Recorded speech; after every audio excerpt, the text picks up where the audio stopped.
Perkenalkan, nama saya Karisya Erin Pranata dengan NIM 250101038. Pada kesempatan kali ini di mata kuliah Matematika Dasar, saya mendapatkan kesempatan untuk mengerjakan soal nomor 7 pada ujian akhir semester yang diampu oleh Ibu Nurmalik. Kita masuk ke soal yang pertama. Kita akan menghitung biaya rata-rata minimum produksi. Tujuan dari studi kasus ini adalah menuliskan bentuk sederhana dari fungsi biaya rata-rata yang kita dapat nanti ada C bar Q. Dan yang kedua, kita akan menggunakan turunan pertama untuk menentukan nilai Q, di mana Q ini adalah unit. Dan yang ketiga, kita akan menafsirkan hasil dari perhitungan kita. Studi kasus ini menggambarkan bagaimana perusahaan bisa menentukan skala produksi optimal yang menghasilkan biaya rata-rata terendah. Ini penting untuk pengambilan keputusan agar produksi lebih efisien. Dan yang kedua, kita akan mendapatkan studi kasus integral energi listrik. Nah, di sini kita akan dapat fungsi, teman-teman. Kita akan menghitung integral, yaitu pada integral 0 sampai 10, 3T plus 5, E pangkat 0,2T dt. Kita akan menghitungnya menggunakan integral parsial. Dan kita akan menjelaskan makna fisik dari energi listrik yang diperoleh. Nah, perlu diketahui bahwa soal ini menggambarkan bagaimana integral digunakan untuk yang pertama, menghitung total energi dari daya yang berubah-ubah dan memahami konsumsi energi perangkat elektronik, serta menerapkan integral parsial dalam konteks fisika.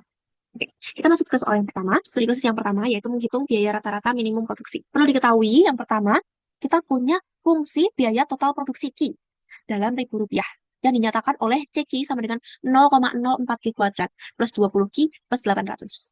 Dan biaya rata-rata per unitnya, kita punya fungsi C bar Q sama dengan CQ per Q.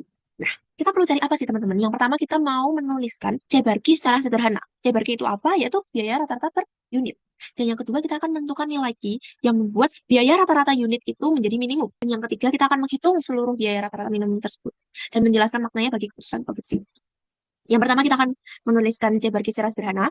Kita sudah dapat ya C bar Q sama dengan CQ per Q. Ini kita langsung masukkan ya. CQ sama dengan 0,04 Q pangkat 2 plus 20 Q plus 800 per Q. Nah, kenapa sih bisa jadi kayak ini teman-teman? Karena kita akan menghitungnya itu per suku. Jadi 0,04 Q kuadrat dibagi Q, hasilnya 0,04 Q. Kita perlu tahu ya, kalau pembagian variabel itu, dia konsepnya mengurangi variabel tersebut. Jadi ketika di sini kuadrat, sini jadi Q. Setelah itu ada 20 Q, karena dia variabelnya Q pangkat 1, atau Q aja, dibagi Q, maka dia jadi 20. Dan ketika 800 ini nggak punya variabel, teman-teman, dia nggak punya Q. Makanya ditulisnya di sini tuh 800 per Q. Kita lanjut. Perintah kedua yaitu menggunakan turunan untuk menentukan nilai Q yang membuat C bar Q minimum.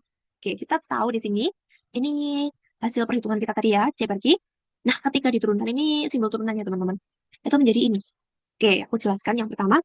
Kalau konsep turunan itu kita tahu sama-sama, kalau koefisien, poin pertama ya, koefisien itu ketika diturunkan, dia akan hilang.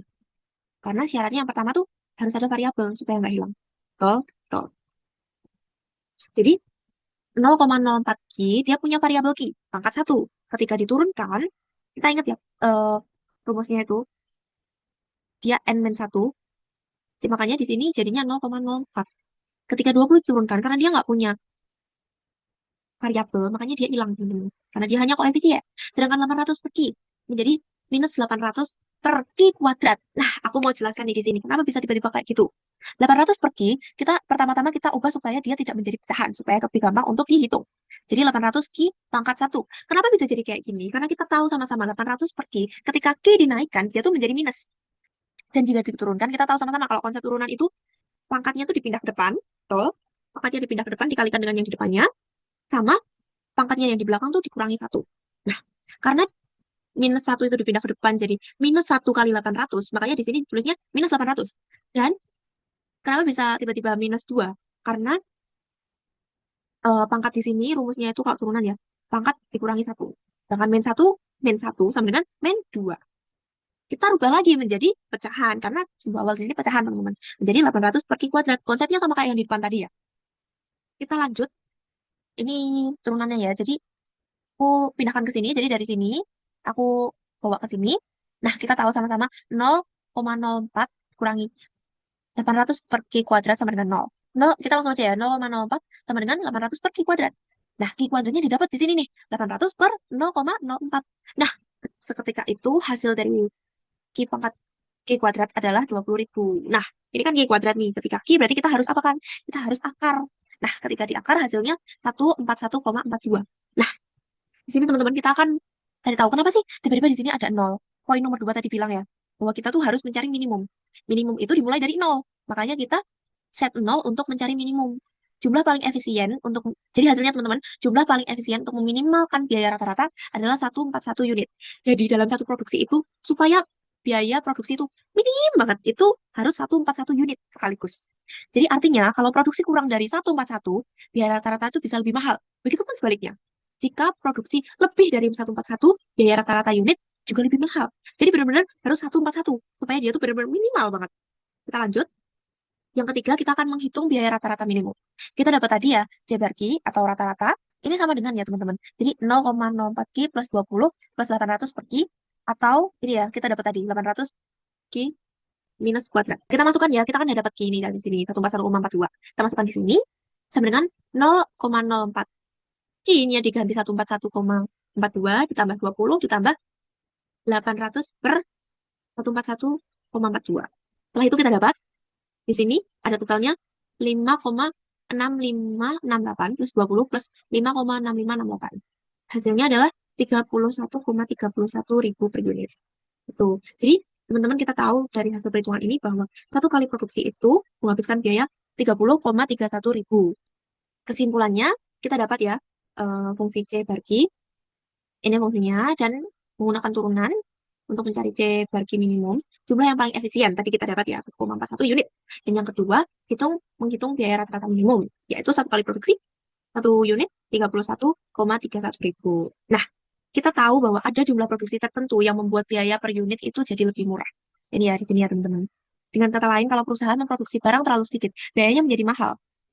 Tetapi kalau memproduksi dengan jumlah yang tepat, di sini 141, biaya tiap barang bisa ditekan serendah mungkin.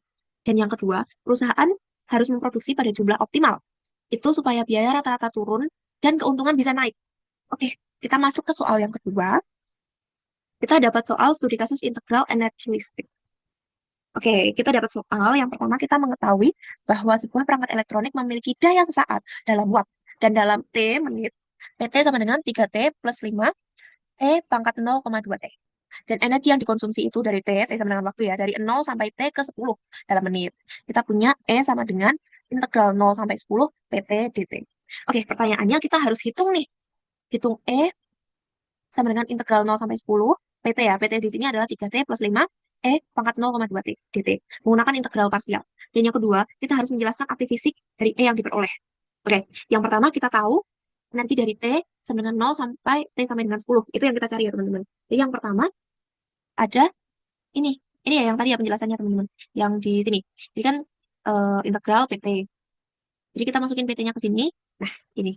Oke, yang kedua adalah bentuk dasar integral parsial. Bentuk dasar integral parsial adalah integral U dV.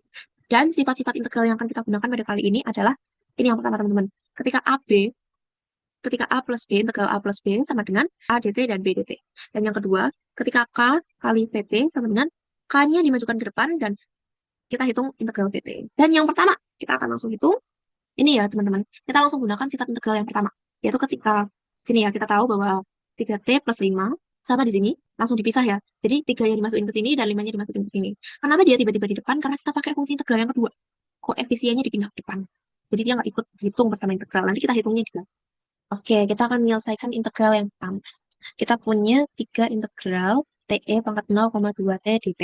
Nah, aku mau kasih tahu dulu nih ke teman-teman bahwa T di sini kita kan ingat rumus ini tadi ya. Integral parsial tuh cuma ada U dV. T sebagai U dan dV ini adalah E pangkat 0,2 T dt. Nah, U di sini sama dengan T ya aku udah tulis ya di sini. Dan dV adalah ini. Ketika U sama dengan T, maka DU sama dengan DT. Nah, T ini kenapa tiba-tiba bisa dapat di sini? Karena dia diintegralkan teman-teman.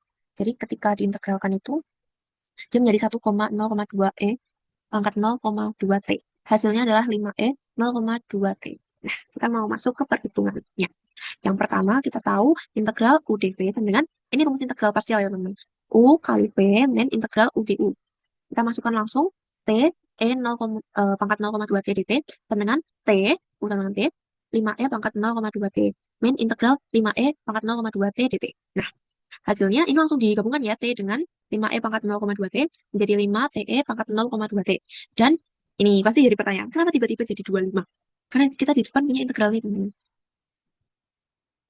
Jadi ketika kita menghitung ini, jadi dia tuh sebenarnya dikalikan dengan yang di depannya. Nah, dia Karena kita tadi sudah memisahkan koefisiennya ke depan. Jadi di sini ada 5. Setelah itu kita tahu ini 3-nya dapat dari sini ya teman-teman. Ini 3 integral TE pangkat 0,2 T dt sama dengan 15 TE. Ini gini yang hitungnya guys. 3 ini dikalikan dengan yang ini, 3 dikalikan dengan yang ini. Makanya hasilnya 15 TE pangkat 0,2 T min 75E pangkat 0,2 T. Kita menyelesaikan integral yang kedua yaitu 5 integral E pangkat 0,2 T dt. Nah, kita menyelesaikan yang bagian ini aja ya. Jadi 5-nya dihitungnya nanti aja. Itu. Oke, kita langsung masukkan ya teman-teman. Ketika integral E pangkat 0,2 T dt, itu dia menjadi 1/0,2 E pangkat 0,2 T. Ketika diintegralkan, sama hasilnya tadi di depan. Jadinya 5E pangkat 0,2 T. Jadi di sini kita mau hitung ya, hasilnya 25E pangkat 0,2 T. Sorry, ini kepotong guys. Kita menyelesaikan yang fungsi E tadi, fungsi di sini. Kita menyelesaikan energi dari 0 sampai ke 10 menit. Kita masukkan langsung ya. E sama dengan 15 TE pangkat 0,2 T min 75E 0,2 TI. Dapat dari mana teman-teman? Dapat dari di sini tadi. Ditambah dengan 25E pangkat 0,2 T dapat dari sini. Nah, karena dia tuh punya yang sama-sama punya E, kalau dihapuskan kan nggak bisa ya guys. Makanya dia dijadikan satu, hasilnya minus 50, dan E-nya dikeluarkan karena ketiga komponen ini punya E. Jadi E-nya dikeluarkan, di sini tinggal 15T, min 50. Oke, kita yang pertama akan menghitung T untuk 10. Dan untuk 10 kita langsung masukkan aja. Ini ya, kita dapatnya dari sini ya guys. 15T min 50, E pangkat 0,2T, kita geser ke sini, T-nya diganti 10. 15 kali 10, min 50 sama dengan ini, sama dengan 100. Terus kita hitung, E-nya di sini hasilnya 7.389. Dengan F10 pada menit ke-10 ini hasilnya 738,9. Dan untuk T yang ke-0 kita sama-sama masukkan. T-nya diganti 0, hasilnya minus 50. Dan ketika E pangkat 0,2 dikali pangkat 0, hasilnya itu 1. Dan F0 sama dengan minus 50. Hasil akhirnya di sini adalah F10, F pada menit ke-10 dikurangi F0. Hasilnya ini teman-teman 738,9 min 50. Hasilnya adalah 788,9 watt per menit. Sedangkan 1 watt per menit sama dengan 60 joule. Makanya di sini kita kalikan 60.